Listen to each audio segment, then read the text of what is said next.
Halo, aku Cindy Amila Devina dari SMPN 2 Lembang, kelas 8A. Di sini aku akan mempresentasikan rangkuman bab 4 Semangat Kebangkitan Nasional tahun 1908. Ayo memaknai semangat kebangkitan nasional.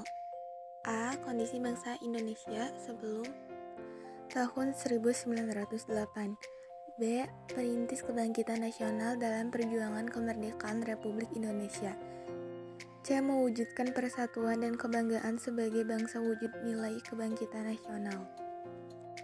A. Kondisi bangsa Indonesia sebelum tahun 1908. Awal mulanya penjajahan Belanda di Indonesia dimulai sejak didirikannya VOC pada tanggal 20 Maret 1602. Sejak VOC berdiri, dimulailah berbentuk kekerasan yang menimpa rakyat Indonesia.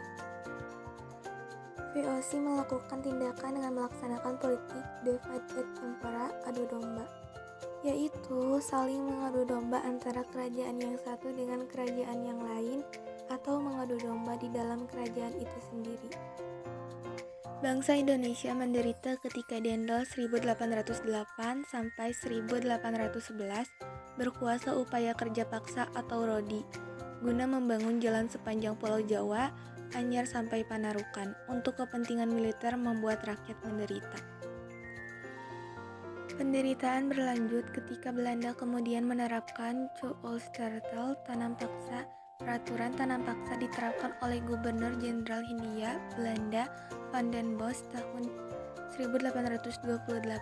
Sistem tanam paksa ini diwajibkan rakyat menanami sebagian dari sawah atau ladangnya dengan tanaman yang ditentukan oleh pemerintah dan hasilnya diserahkan kepada pemerintah.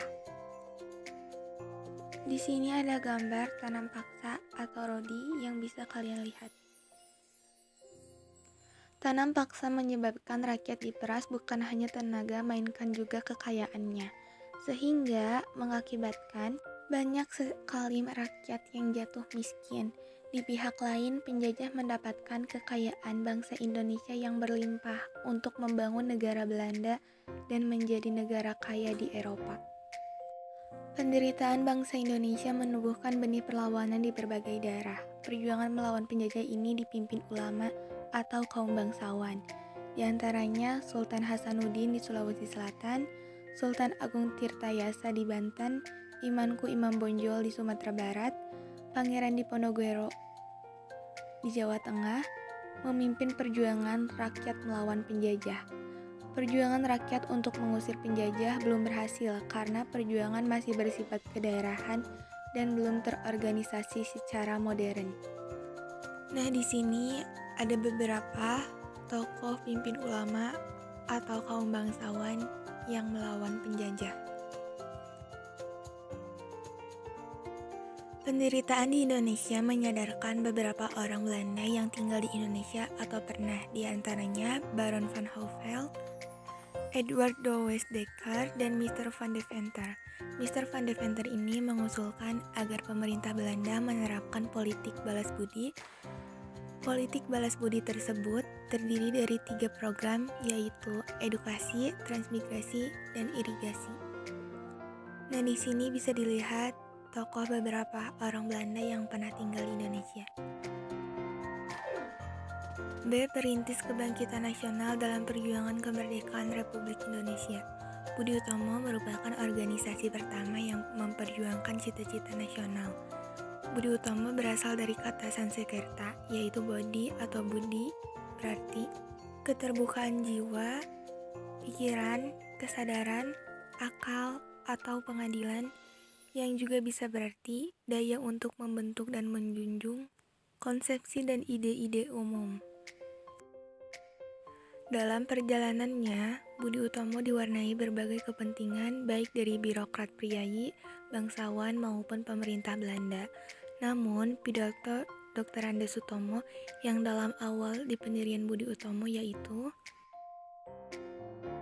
"Saya yakin nasib tanah air di kemudian hari akan di tangan kita."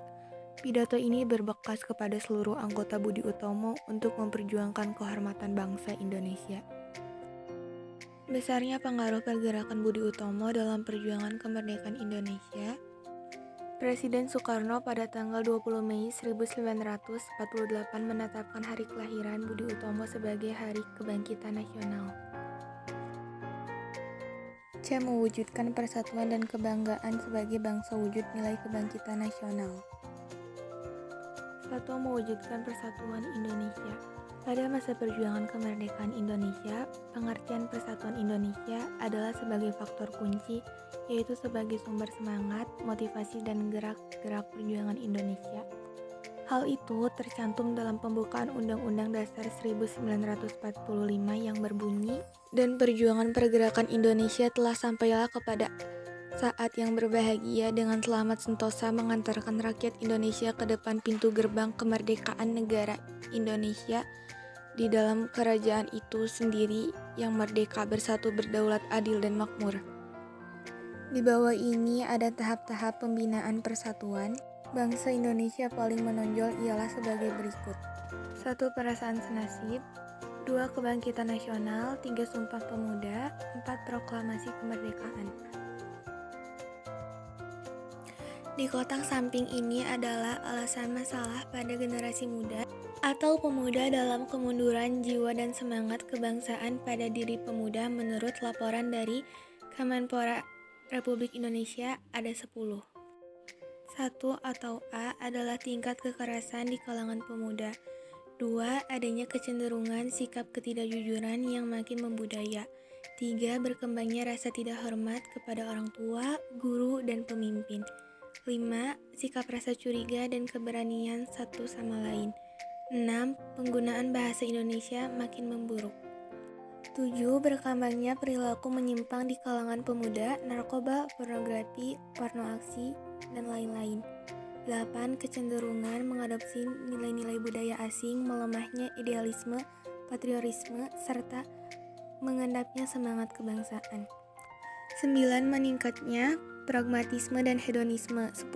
Makin kabur pedoman yang berlaku dan sikap acuh tak acuh terhadap pedoman ajaran agama. Dan di bawah ini contoh nilai-nilai kebangsaan yang terkandung dalam Undang-Undang Dasar Republik Indonesia tahun 1945. 1. Nilai religius. 2. Nilai kemanusiaan. 3. Nilai produktivitas. 4. Nilai keseimbangan. Nilai demokrasi. Nilai kesamaan derajat. Nilai ketaatan hukum. 2. Kebanggaan sebagai bangsa Indonesia. Bangsa sebagai bangsa dan bertanah air Indonesia terwujud dalam bentuk bahasa besar hati menata bahagia gagah menjadi bangsa Indonesia, dan sudah seharusnya kita bangga terlahir di Indonesia. Segitu saja rangkuman saya pada bab 4 kali ini.